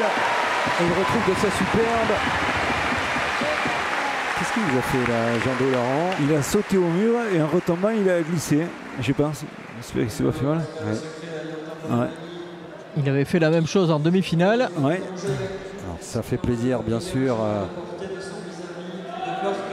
au néophyte. Ouais, on le voit, là il anticipe, il va vraiment sur l'attaque est magnifique, est très bien faite et on voit il saute. Et sur l'appui, clank, il a toujours un peu la cheville qui s'en va au niveau de la pluie. Et fais attention, une blessure arrive très vite. Alors, on se rappelle qu'il était sorti avec la cheville douloureuse lors de la demi-finale, justement sur une action similaire. On l'avait vu avec une attelle de glace. Donc attention à Jean Laurent quand même, qui doit avoir un point peut-être de faiblesse au niveau de cette cheville. Après, chacun son style. Et lui, lorsqu'il monte au filet, lorsqu'il se jette comme ça, c'est souvent signe parfois de coups de fusil à venir, d'interception et de coups foudroyants. Il a besoin de monter en température. Et le petit break des Bleus à 7-5. Et ouais, ça c'est superbe. Il ne sera pas Ibon Aldasaval. Déplacer le grand arrière bleu. C'est le jeu. On l'a pilonné tout à l'heure. C'est peut-être maintenant l'heure de le faire courir. Et voilà, la variation de coups. Il sait très bien, Imanol Lopez, il a la possibilité, quand dans sa carte de visite et dans son potentiel technique, autant de facilité à pouvoir faire du déplacement de jeu. Et on voit de la droite. C'est magnifique cette prise de vue. Le gauche-droite. Et là, la pelote, elle fuit toujours sur l'extérieur. Et là, il arrive en bout de course. Il ne peut plus aller plus vite. Et il ne peut plus gérer la récupération de cette pelote. C'est trop long. Pacha. 3 partout.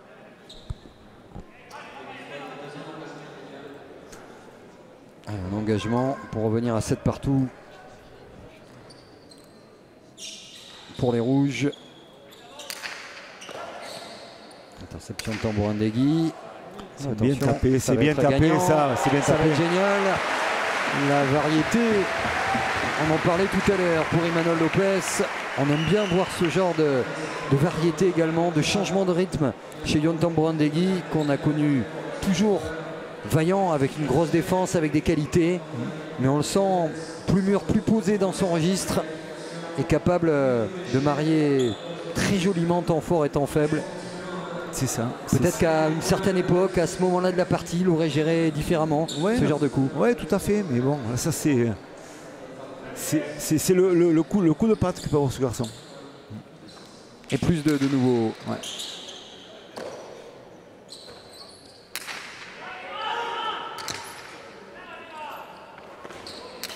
Il va toucher les murs. Il n'est pas monté sur ce coup-là. Et la couverture du mur de gauche était parfaite. Imanol Lopez, un petit coup d'œil pour regarder la position de Yon Tambourindegui. Qui lui remet parfaitement, qui colle cette pelote le long du mur de gauche. Il est sous pression, Imanol Lopez. Et ça fait 9-6, c'est le plus gros écart pour les Bleus dans cette deuxième manche.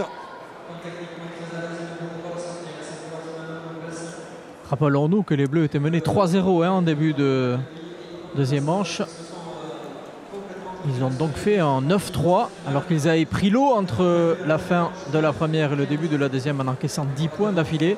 Ils ont retrouvé les ressources pour revenir. Allez, un petit coup de serpillière. Oui. Histoire d'enlever la sudation des érébots de coucher de cet homme, Yon Tambourindegui, notamment.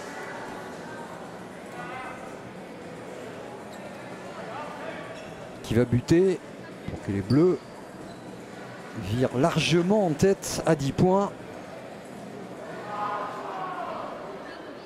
Le tie-break du domaine du possible.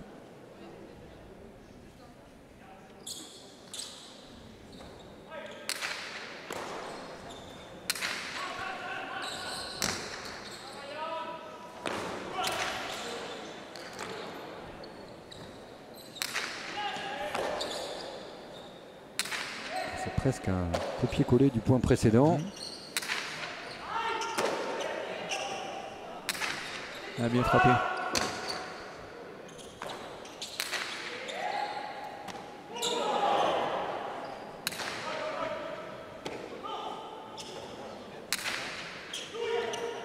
Oh, regardez, superbe extension, l'envolée véritablement d'Aldasabal qui attaque. Allez, Oularan qui va piquer sa droite.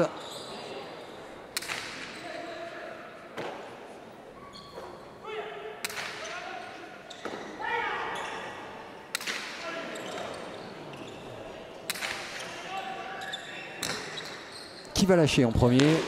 Ah, dommage. Eh bien, ce seront les Bleus sur ce coup-là, avec Yon Tambourindegui. Il tente le deux-murs, il tente le deux-murs, Madame Olaran qui est là, assise dans les tribunes. Donc voilà, sur le deux-murs du revers, il essaye de faire ça sous le renvoi du mur du fond. C'était osé, mais c'est bien fait. Moi je trouve que c'est bien osé au bon moment. C'est pas efficace malheureusement, mais un 9-7 on peut se permettre, c'est pas grave, ça peut arriver. Il faut savoir se ressaisir, il faut repartir. Il faut, comme je disais tout à l'heure, il faut oser des fois des choses pour se tromper, quitte à en gagner des points après sur la suite. Donc voilà, il faut repartir sur la dynamique et ce qu'on sait faire aussi. Il y avait une défense terrible, hein, Ouais. Libon Aldasabal en mode albatros. Ça frappe très fort, ça frappe très fort.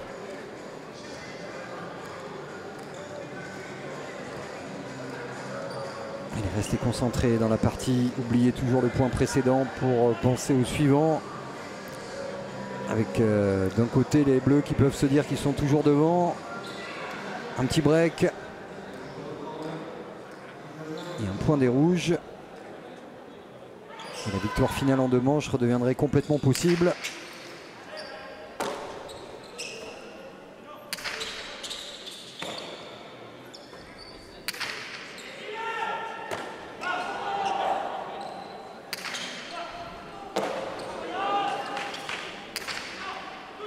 C'est frappé, et c'est superbe. Quel coup d'Imanol Lopez. D'abord du revers et après du coup droit. c'est la variation. Et on voit, il cherche des espaces de jeu. Il a réussi quand même, soit jusqu'à présent, il cherchait à poser les plots de la droite devant Yonta Monegui. Là, il essaie de mettre entre les deux. Donc ça demande de la maîtrise et c'est bien, surtout bien joué. Et 2 points qui changent tout, hein, parce qu'on était dans une avance tranquille ou presque pour les Bleus. Et Olaran qui bute pour ramener les Rouges à égalité. Pour l'instant, meilleur dans les points chauds de cette finale. Et attention, parce que c'est précisément à cet instant qu'ils avaient craqué totalement, les Bleus, lors de leur première manche.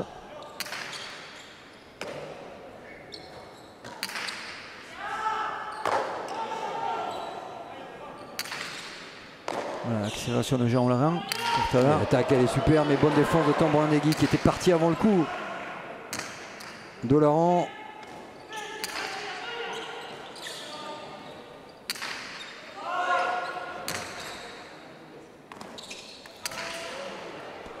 Tambouranegui qui commet une faute de gant et le point serré. Il la touche de Plot au dernier moment, il veut sortir son gant, son Chistera, mais en fin de compte c'était trop tard. La Plot avait déjà effleuré son Chistera et même touché l'arceau, donc voilà, c'est le point pour ces Rouges. À égalité à 9.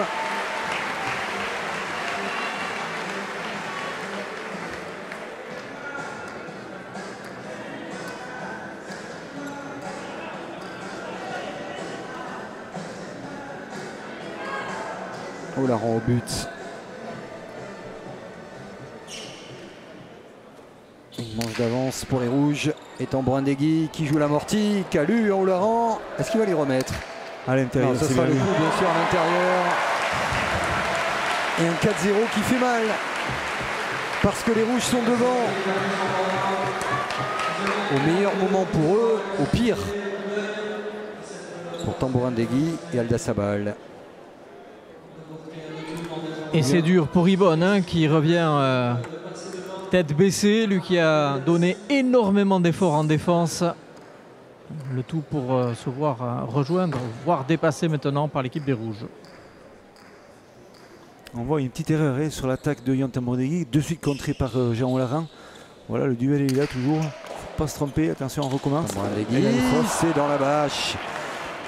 Rappelez-vous les fautes en série à la fin de la première manche qui avait permis aux Rouges finalement de s'imposer tranquillement. C'était le moment où Jean Olaran allait buter en marchant très vite pour mettre du rythme, pour laisser les Bleus la tête sous l'eau, et ça ressemble très très fort à la première manche, c'est incroyable. Tout à fait, c'est ça, le manque de réussite au mauvais moment, et voilà, ça profite énormément aux Rouges. Alors est-ce que ce sera là, comme dit la copie confond, on va voir.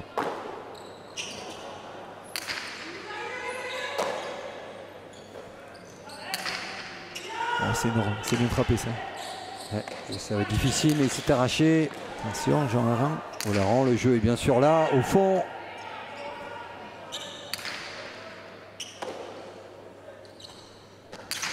Ce point est très important. Hein. Ah oui, à 12-9, ça serait un grand pas vers la gagne.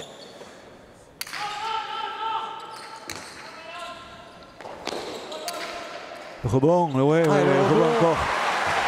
Et ça fait 11-10. Et tout est encore possible dans la finale des internationaux de Saint-Jean-de-Luz. On va demander un tempo.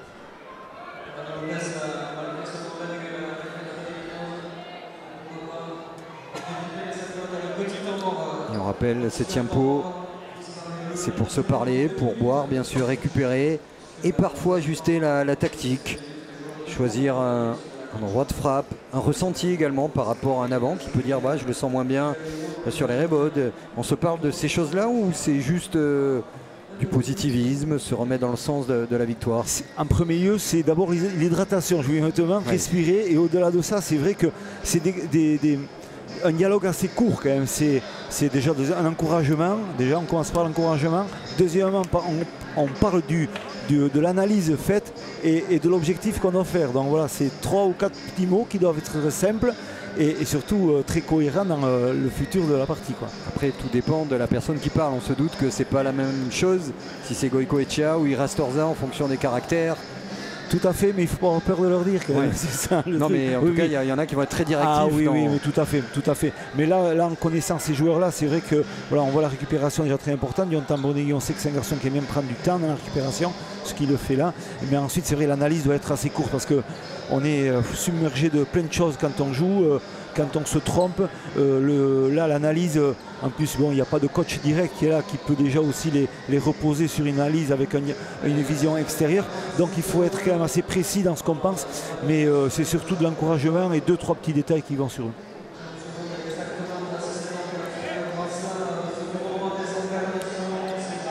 Voilà, belle défense tout à l'heure.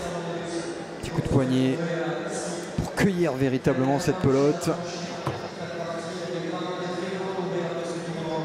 Et la puissance, la violence des coups. On ne jamais assez. C'est d'abord un combat, ça demande de l'équilibre, de la tactique, mais lorsqu'on n'est pas prêt physiquement à ce sport-là, on explose. Et on a vu des parties se finir en 15-4, d'équipes qui étaient en train de baisser pied, d'arriver à plus relancer une pelote du fond. Il y a 56 mètres lorsque vous n'êtes pas bien, lorsque vous êtes collé, comme c'est le cas d'Ibonalda Sabal qui doit avoir les pubs peut-être dans le dos de son maillot bleu, tant il a été collé au mur du fond. Mais il a la longe, il y a du caractère. Et Tambon-Negui est là pour l'aider, pour le guider également. Un petit point seulement d'écart dans cette deuxième manche entre rouge et bleu.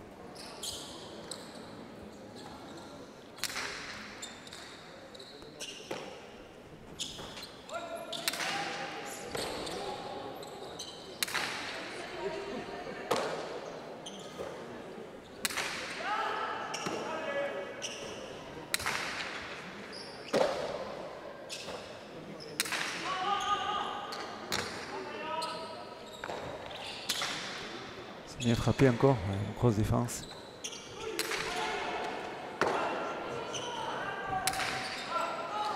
Ouais, il a touché, il a touché. Touché.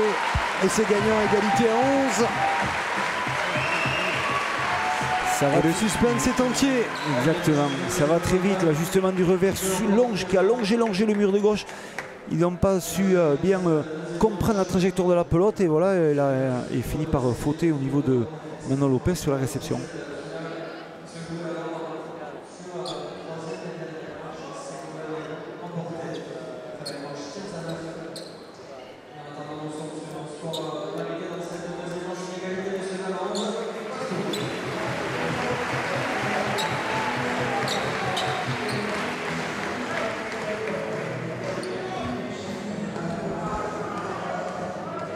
Yon Tambon-Negui, allez reprendre son souffle, retrouver de la justesse, de la fluidité.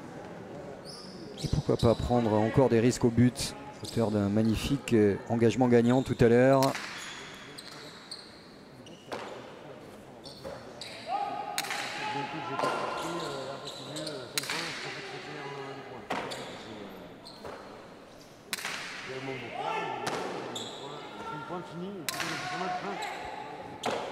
Ça n'a pas joué à beaucoup cette deuxième manche.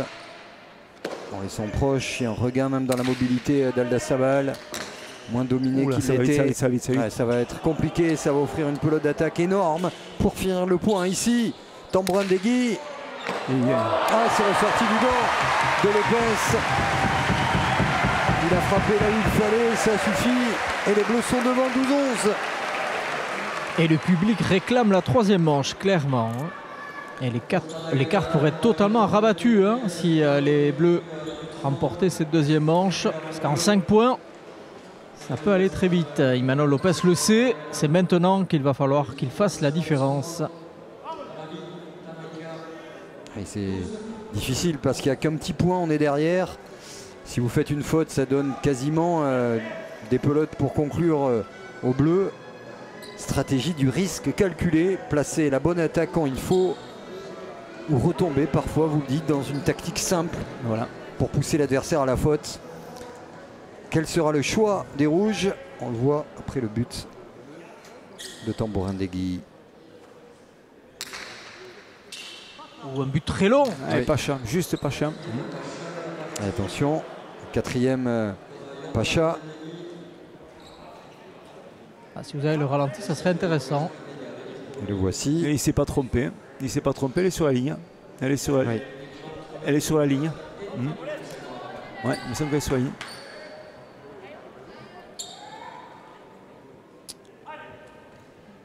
Ça se joue. Ça se joue au millimètre. Hein. Ouais. Sinon, ça se c'était joue à un l'ace. poil de Potioc. Ouais. C'était l'ace, sinon.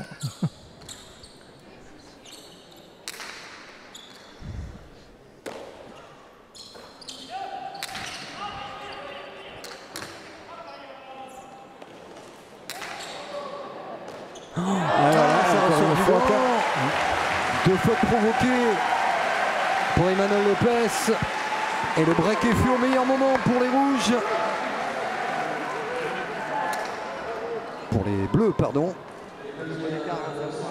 Et au pire moment donc pour Jean Dolaran et Emmanuel Lopez. Mais que de cœur du côté des bleus qui ont été dominés au début de cette deuxième manche, malmenés derrière et qui sont revenus tranquillement au point de dominer, pas seulement au tableau d'affichage, cette deuxième manche désormais. Voilà. Il refait mal de suite, Yonta Mondegui avec ses rebotes. On voit qu'il gêne les rebotes et droits de piqué. C'est là qu'il fait mal sur Emmanuel Lopez. On est en fin de partie, en fin de manche. Le rapport d'accélération pour venir récupérer ses plots au bout du corridor, après le rebond du sol, c'est vrai qu'il est un peu juste de plus en plus. Donc attention, est-ce que la fatigue aussi arrive pour Emmanuel Lopez? À 2 points de revenir à une manche partout, à 2 points d'aller chercher un tie-break.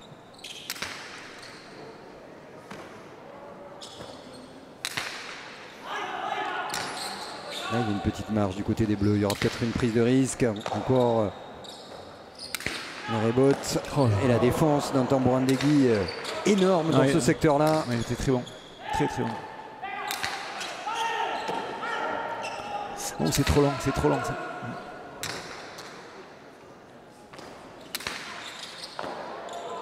Ouais. Et dedans. L'attaque, c'est sur Lopez. Non, et c'est bien frappé. Ouais, c'est bien frappé.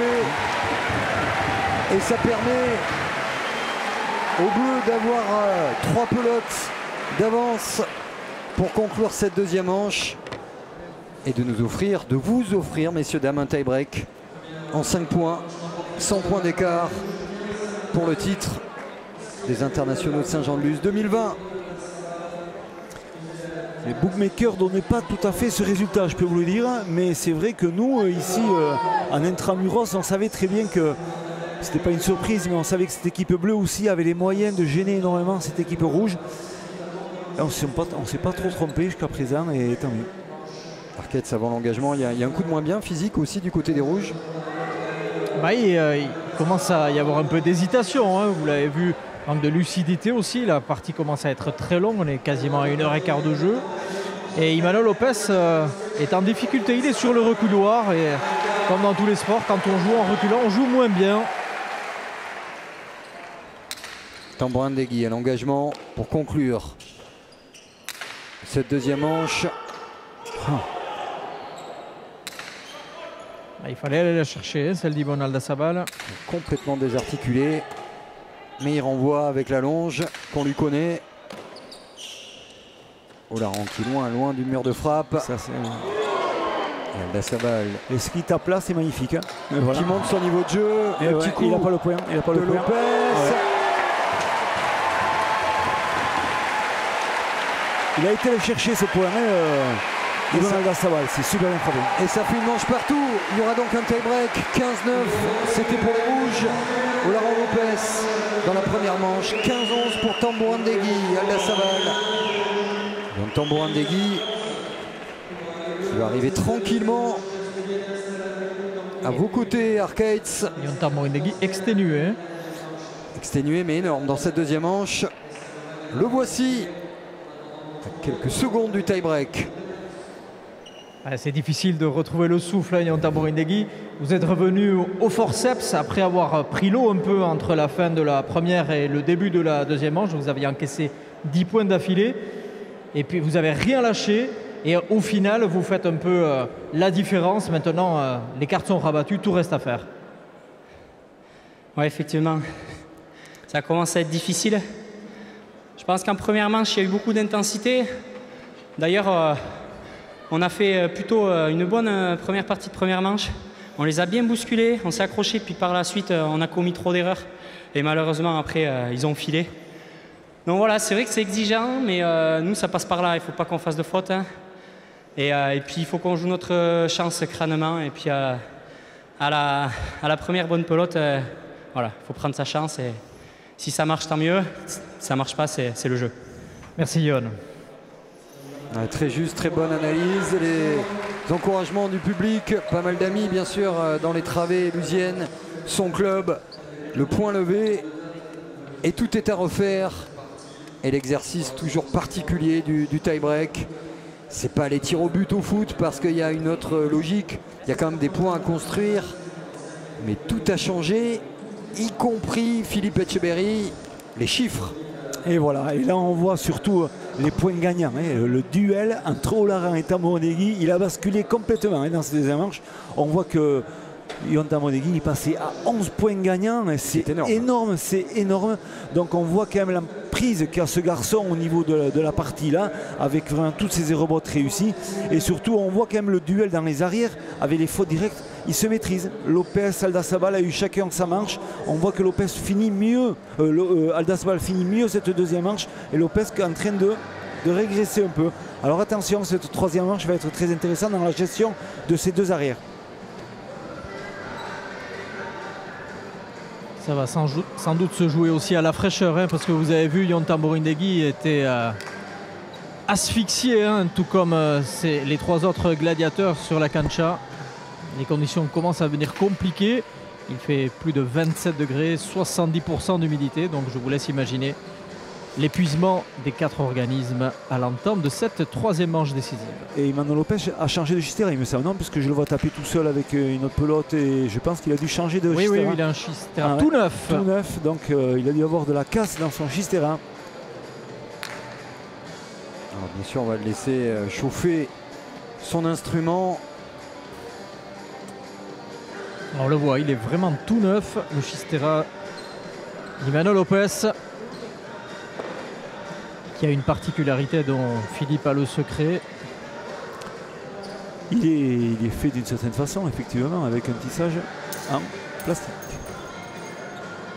Ce qui donne plus de vitesse, mais aussi plus de complexité à l'heure de rattraper la pelote.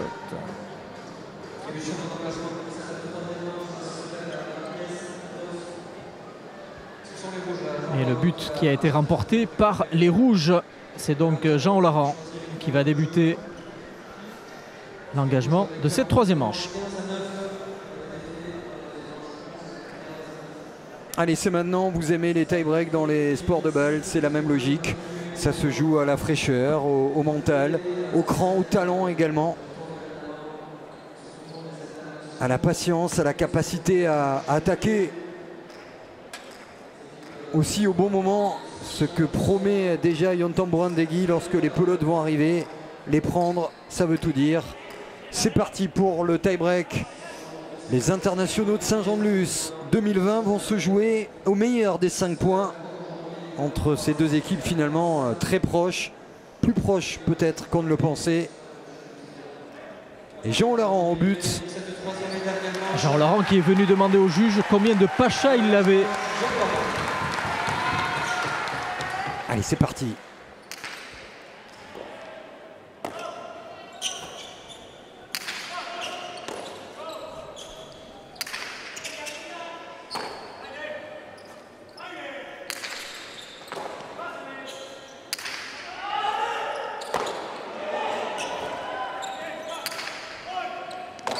Vous la radorez, non? Ah non, il cherche. Après le rebond, attention, ce sera compliqué pour Aldasabal. Le premier point est rouge. Et Emmanuel Lopez qui a parfaitement couvert et surtout placé ce coup-là qui met en danger tout de suite Aldasabal. Très bon ajustement avec un schistera neuf, avec beaucoup de sorties, de vitesse, de rapidité en sortie. On l'a vite vu. Il avait un boulevard. Il avait plusieurs choix, soit attaquer court, soit jouer sur le médio comme il a fait en touchant le mur gauche. C'est très bien fait.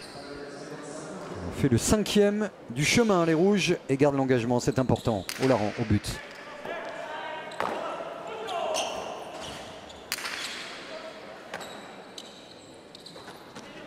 De nouveau Chistera voilà. qui tape. Ah, il a mal ou quoi? Il a un peu mal de la droite, il me semble, non? Ouais, ça part moins Ouais. du côté d'Aldasabal. Aldasabal, non, il a un problème sur la droite. On suivra ça pour Ouais. l'instant. C'est les rebots. Dolaran. C'est jeté comme un morceau de fin, ouais. un tambourin d'Egui sur ce coup-là. Emmanuel Lopez.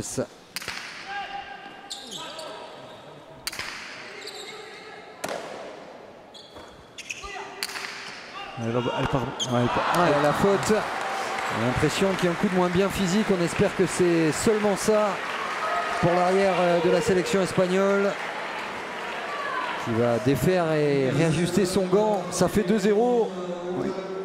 C'est surtout dans l'ajustement de la droite, quand il commence à présenter sur les réceptions de la droite, on voit qu'il y a un petit blocage ou une gêne. C'est moins fluide. Ouais, c'est moins fluide. Alors, est-ce qu'il y a quelque chose qui s'est passé 2-0 pour Olaran et Lopez.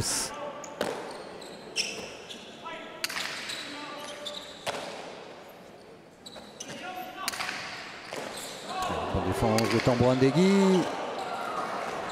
Et Lopez qui va aller jouer au fond. Attention. Ouais, il a mal, il a mal, du coup droit. On l'a vu grimacer. Ouais, c'est compliqué pour lui et c'est terrible parce que les internationaux de Saint-Jean-de-Luz vont peut-être se jouer sur l'état physique de l'homme qui a été canardé, qui a tant donné durant tout l'été et qui finit avec une douleur au coude. Alors bien sûr, lorsqu'on n'est pas bien, on cherche le revers. Lorsqu'on n'est pas bien, et c'est le jeu des adversaires, on sent que c'est moins fluide, et bien on va aller au fond. Il n'y a pas de gentleman agreement sur ce coup-là. Ça fait 3-0. Et on va voir Tambourin d'Egui qui va essayer de prendre, tant que faire se peut, un maximum de pelote. Peut-être couvrir un peu plus bas le terrain. Ouais, c'est trop compliqué. Il est en train de craquer complètement sur ce coup-là. Je pense que c'est moralement et psychologiquement qu'il prend un coup parce que ce garçon-là, il n'a pas pu jouer le premier master. Il était blessé au coude. Et là, c'est vraiment, moi, en voyant ça d'ici, je suppose qu'il a vraiment sa blessure qui est revenue. Et là, il est en train de sombrer. Il doit souffrir psychologiquement. Il est tardé que ça se termine. Allez, Lopez pour piquer sa droite. Ouais, ça sera Ah, compliqué. c'est pas la peine. Ah, il s'est arraché, regardez, il donne tout ce qu'il a, ça va sortir, Elle est fausse. c'est terminé. Un calvaire, ce tie-break pour Ibon Aldasabal, ne pas oublier tout ce qu'il a fait de bien durant cet été. Et les vainqueurs des internationaux 2020, ce sont les Rouges, Emmanuel Lopez, grand parmi les grands, et Jean Olaran qui a une partie compliquée ce soir face à un très bon Yann Tambourin d'Egui. Il mange partout, un tie-break express. Et Saint-Jean-de-Luz est rouge et blanc ce soir. Exactement, il n'y a rien à dire. C'est une équipe qui n'a pas dominé spécialement toute la partie, mais elle a été opportuniste au bon moment. Elle a su faire les points au bon moment. Et comme le grand qui vient voir de suite Arcaïs, il va être très content. Et comme souvent, c'est les rouges et blancs qui gagnent. Imanol Lopez, sekulako partidua jokatu duzute, esatzen nuen finalerdian ezinen oso posik egon, gaurkoan imaginatzen dut askoz posago zaudela, eta partidu zoragarria jokatu duzute, naiz eta asko kostatu irabazi zuten azkenean. Vous avez joué une très belle rencontre, vous étiez justement assez déçu de votre prestation en demi-finale. Aujourd'hui, c'était une prestation beaucoup plus aboutie, vous avez très bien joué en équipe, même si au final, quand même, ils vous ont donné beaucoup de fil à retordre. Bai, asko sufritu dugu, egia esan asko kostatu zaigu finala irabaztea, baina bueno, azkenean partidu oso polit bat jokatu dugu laurok eta lan asko egin eta gero garaipena lortu dugu. On a beaucoup souffert sur la cancha, effectivement. C'était très compliqué, les conditions de jeu aussi étaient compliquées, il fait extrêmement chaud. Les 4 joueurs, on a donné le maximum, ça nous sourit et on est évidemment content. Sur le plan personnel, j'imagine aussi que vous êtes très content puisque vous sortez invaincu de ce tournoi. Vous êtes le seul joueur à ne pas avoir perdu une seule rencontre et ça, c'est une satisfaction personnelle intéressante, j'imagine. Pertsonalki, jokalari bakarra zara partidu bakar bat galdu ez duena Donibaneko kantxa honetan eta imaginatzen dut hori ere zuretzat oso pozgarria dela. Benetan gustora ez, jokatu duan txapelketarekin, hemen finala irabazteko lan handia egin behar da atzetik. esan dezun bezala partido danak irabazituta aurten, sekula ez zait gertatu hori nire karreran hemen San Juan de Luzen, beraz, bi motibo dauzkat gaur celebratzeko. Bon, exactement. Donc, Imanol Lopez qui nous dit justement, oui, c'était très compliqué. Je m'étais préparé pour gagner ici à Saint-Jean-de-Luz. Comme vous le dites, j'ai gagné toutes les parties, ce qui ne m'est jamais arrivé dans ma carrière ici à Saint-Jean-de-Luz. Donc, c'est une double satisfaction à la fois personnelle et d'équipe. On vous laisse profiter de ce titre. Merci beaucoup, Imanol Lopez. Eta zorionak, eskerrik asko. Eskerrik asko zuei. Grand coup de chapeau à Imanol Lopez. Une petite pensée pour Ibon Eldasabal qui a été bon combattant, parfois surprenant même durant cet été et qui a craqué durant ce tie-break. On est un petit peu déçu que ça se termine comme ça parce que ça a tellement été équilibré, mais les joutes ont été violentes, l'été a été passionnant. On salue Vincent Bachelot, Sébastien Hulot, tous ceux qui ont travaillé avec les équipes Canal ici dans ces magnifiques internationaux de Saint-Jean-de-Luz. La Cesta c'est fini. Eh bien non, on s'arrête parce que dès le 6 septembre, l'ATP véritablement de la Cesta Punta, le Pro Tour est de retour. On sera à Garazi pour vous faire vivre une très très belle saison de Cesta Punta jusqu'au printemps prochain. Salut à vous, à très bientôt. Au revoir tout le monde. Au revoir Xavier.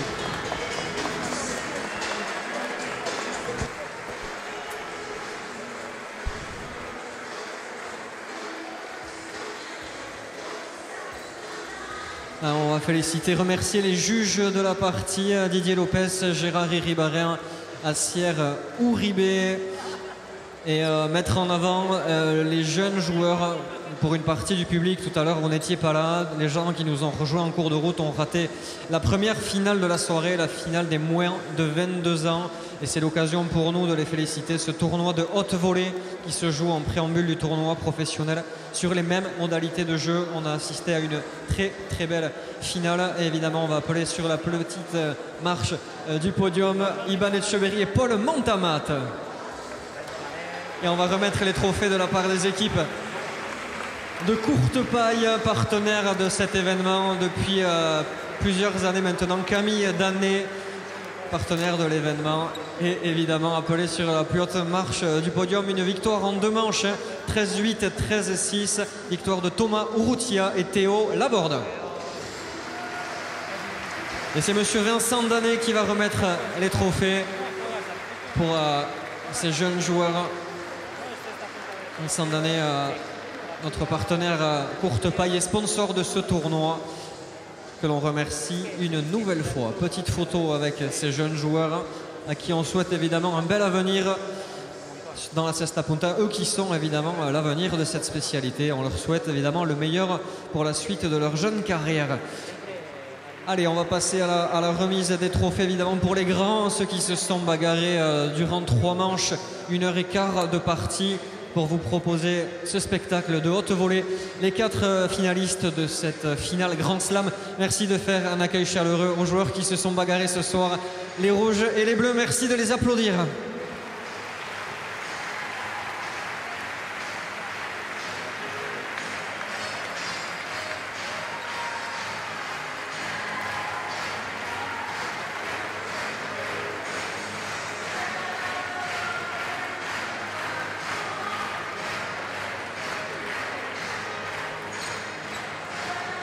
Avant d'appeler sur le podium les joueurs pour leurs performances respectives, j'aimerais bien vous présenter un monsieur qui est un petit peu dans l'ombre généralement, mais sans qui tout ça n'aurait pas pu avoir lieu. En duo avec Marina Biak, ils ont réussi contre vents et marées, avec le protocole et avec les mesures que l'on connaît, à permettre à cet événement de se tenir, événement majeur de la ville de Saint-Jean-de-Luz. Clairement dans des conditions compliquées, ils ont permis à ces joueurs de briller tout au long de la saison, ils ont permis à tout ce personnel d'avoir ce boulot et de pouvoir travailler, près de 60 salariés. J'aimerais vous présenter le directeur du tournoi, monsieur Frédéric Cadet, que l'on peut applaudir, s'il vous plaît. Sans qui, évidemment, avec Marina Biak, ce tournoi n'aurait pas pu se jouer, donc on l'en remercie chaleureusement. Passons à la remise des trophées. Ce soir, ils se sont bagarrés, une défaite en 3 manches, mais une défaite malgré tout pour ces joueurs qui se sont acharnés toute la saison ici à Saint-Jean-de-Luz. Mention spéciale à Yon Tamborendegui qui sortait des qualifs et qui, au fil de ses performances, s'est retrouvé là ce soir et a prouvé à tout le monde évidemment son niveau de jeu. On va appeler sur la plus petite marche du podium Ibon Aldazabal et Ion Tamurendegui.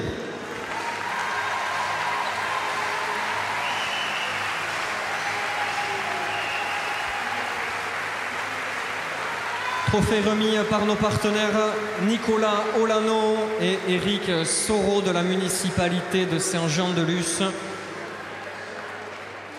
Partenaires de l'événement, évidemment. Au bout du bout, ils auront remporté cette finale au mérite, hein, clairement. Ils ont fait preuve de courage et de persévérance compliquée après cette défaite dans la deuxième manche. Ils ont su faire le dos rond et évidemment l'emporter avec un sérieux assez froid. Et au mérite, ces joueurs ce soir décrochent le Grand Slam à Saint-Jean-de-Luz sur la plus haute marche du podium. Imanol Lopez, Jean Olaran.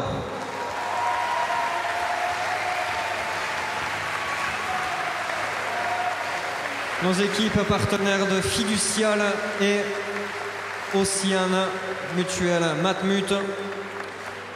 Trophée remis au vainqueur de ce soir. Très belle fin de soirée. Merci d'avoir participé à cette soirée des internationaux. On va applaudir une nouvelle fois tous les protagonistes de la partie.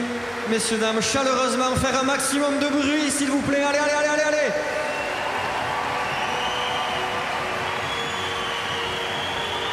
Se conclut ici donc ce tournoi des internationaux version 2020 dans des conditions particulières. L'essentiel, c'est que tout cela ait pu avoir lieu ici à Saint-Jean-de-Luz. On remercie une nouvelle fois l'organisation. Prenez soin de vous et à très bientôt sur la canne chélusienne. Merci.